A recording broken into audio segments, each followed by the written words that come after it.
ఒక దైవజనుడు ఒకసారి తన సంఘం మీద పరిశీలన చేశాడట. చాలామంది వస్తున్నారు దేవుని సంఘానికి, వాళ్ళందరినీ వ్యక్తిగతంగా కలుసుకున్నో లేకపోతే ఆయన టీమును పంపించో ఏ విధంగా ఒక సర్వే చేశాడు. ఆ సర్వే ఎంత గొప్పదో ఉంటుందో జాగ్రత్త వినండి. ఆ సంఘంలో కొన్ని వందల మంది ఉన్నారు. అందులో సుమారుగా ఒక 40% మంది ఎప్పుడు ప్రార్థన చేయలేదట. వాళ్ళు ఎప్పుడు ఏం చేయలేదట? ప్రార్థన చేయలేదు, వ్యక్తిగత ప్రార్థన వారికి లేదు. ఆ తర్వాత అందులో ఒక 60% మంది ఎప్పుడు బైబిల్ చదవట్లేదంట. వాళ్ళు ఆదివారం వచ్చినప్పుడే, అది కూడా ఆ రెఫరెన్స్లు కూడా చాలా కష్టం మీద ఆ పక్కల దాంట్లో అలా చూసి హోషియా గ్రంథం ఎక్కడ ఉంటుందండి, అక్కడ ఉందా అని చెప్పి చూడడమే తప్ప బైబిల్లో ఏ గ్రంథం ఎక్కడ ఉందో అసలు ఏంటి, అసలు బైబిల్ ఏంటో మనకి తెలియదు అన్నట్టుగానే బైబిల్ చదవని వాళ్ళు చాలామంది ఉన్నారండి. దేవుని మందిరం అంటే చాలామందికి ఆసక్తి లేదట. ఒక 60% మంది బైబిల్ చదవట్లేదు, ఒక 40% మంది ప్రార్థన చేయట్లేదు, ఒక 70% మంది దేవుని సభల గురించి, ఆయన దేవుని యొక్క సన్నిధి గురించి, మందిరం గురించి ఆసక్తి లేదు. 80% మంది దేవుని సంఘంలో ఎప్పుడూ కూడా దేవుని కార్యాల కోసం సహకరించలేదట, గుప్పులు తెరవలేదట. దేవుడికి ఏం తక్కువ అండి, పాస్టర్ గారికి ఏం తక్కువ అండి అని చెప్పి వ్యర్థమైన ఖర్చులని లోకంలో పెడుతున్నారు, కానీ దేవునికి సంబంధించిన విధానాల్లో ఎప్పుడూ వారి యొక్క ధనాన్ని ఉంచలేదట 80% మంది. ఇలా ఆయన సర్వే అంతా చేసుకుంటూ వచ్చాడు. ప్రార్థన చేయని వాళ్ళు ఎంతమంది, వాక్యం చదివిన వాళ్ళు ఎంతమంది, దేవుని సహకరించిన వాళ్ళు ఎంతమంది, ప్రేమ లేని వాళ్ళు ఎంతమంది, ఇలా చేసుకుంటూ వచ్చి ఆఖరిగా చివరిలో అందరినో క్వశ్చన్ అడిగితే అందరూ దానికి ఎస్ అని చెప్పారంట. అదేంటో తెలుసా, మీలో ఎంతమంది పరలోకానికి వెళ్ళాలనుకుంటారంటే 100% చేతులు ఎత్తారట. పరలోక రాజ్యం వెళ్ళాలని అందరికీ ఆశే, అందరికీ కోరికే. కానీ భక్తి జీవితంలో ఒక్క విధానంలో కూడా వారు ఏం చేయబడలేదు. పరలోక రాజ్యం అంటే మీ తాతగారు సంపాదించిన ఆస్తి అనుకున్నావా? పరలోక రాజ్యం అంటే మీ నాన్నగారు నీకు రాసిచ్చే దస్తావేజీలు లాంటిది అనుకున్నావా? వారసత్వంగా పరలోక రాజ్యం నీకు వస్తుందనే ఆలోచనలో ఉందా? లిసన్ టు మీ, దేవుని రాజ్యము, పరలోక రాజ్యము సిద్ధపరచబడిన వారికి సిద్ధపరచబడిన స్థలము. హల్లెలూయా.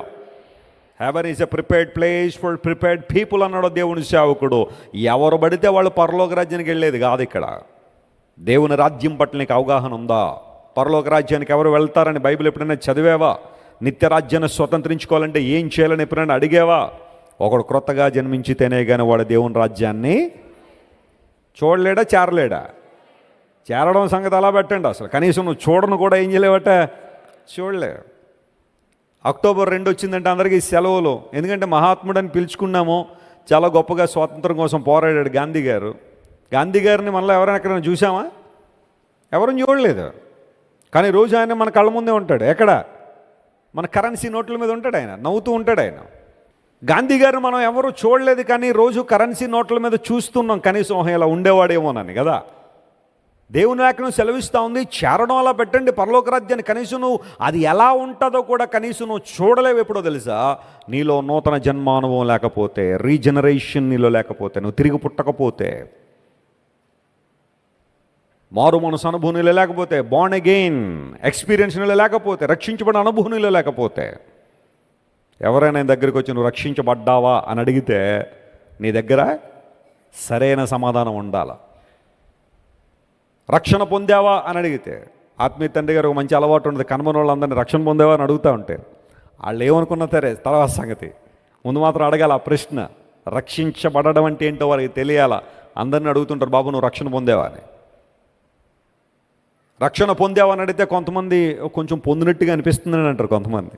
అది సరైన ఆన్సర్ కాదు. అది మీ పెళ్ళయిందంటే ఏమంటారు చెప్పండి బ్రదర్, చెప్పండి. పెళ్ళయిందంటే ఏమంటారు? అయితే అయిందంటారు, లేకపోతే అయినట్టుగా ఉందని అంటారు ఎవరైనా. అలాంటి అది మంచి ఆన్సరేనా? అయినట్టుగా ఉండవేటా పెళ్ళి నీకు? అయితే అయింది, లేకపోతే లేదు, అంతే. అంతేగాని మధ్యస్థ జవాబు ఏమీ లేదు ఇక్కడ. రక్షణ పొందావా అంటే పొందావా లేదా అంతే. పొందుతున్నట్టుగా అనిపిస్తుందండి, ట్రై చేస్తున్నానండి. నువ్వు ట్రై చేయడం ఏంటా? యేసు ప్రభు నీ కోసం సిలువలో మరణించి తన రక్తాన్ని కార్చి తన నీతితో నింపాలని. మన స్వనీతి, మన దుర్నీతి, మన అవినీతి దేవుని ముందు మురుకుగొడ్డలు లాంటిదే. కానీ ఎప్పుడైతే క్రీస్తు ప్రభు నీతిని మనం సంపాదించుకున్నామో, నిత్య రాజ్యాన్ని మనం సంపాదించుకున్న వారంగా మనం ఉన్నాం. నీతిని అనుసరించు వారైనట్టుగా ఉన్నావా, లేదా నిజంగా అనుసరిస్తున్నావా? ఇది ప్రశ్న. వీళ్ళు నీతిని అనుసరించు వారైనట్టుగా ఉండి దేవుడు మాకు కనబడాలా, ఆయన మాకు న్యాయం తీర్చాలా, మాకు అద్భుతాలు జరగాల, ఆశ్చర్యకారాలు జరగాలని మామూలు ఆశలు లేవు, చాలా ఆశలు ఉన్నాయి వారికి. మీరు ఇంతవరకు విన్న దైవ సందేశం మరియు దేవుని సేవకులు చేసిన ప్రార్థన మీకు ఆశీర్వాదకరముగా ఉన్నదని విశ్వసించుచున్నాము. ఈ సందేశాన్ని మీ స్నేహితులకు, బంధువులకు షేర్ చేయండి. మీకు ఏదైనా ప్రార్థన అవసరత ఉన్నచో మా ఫోన్ నంబర్లకు కాల్ చేయండి.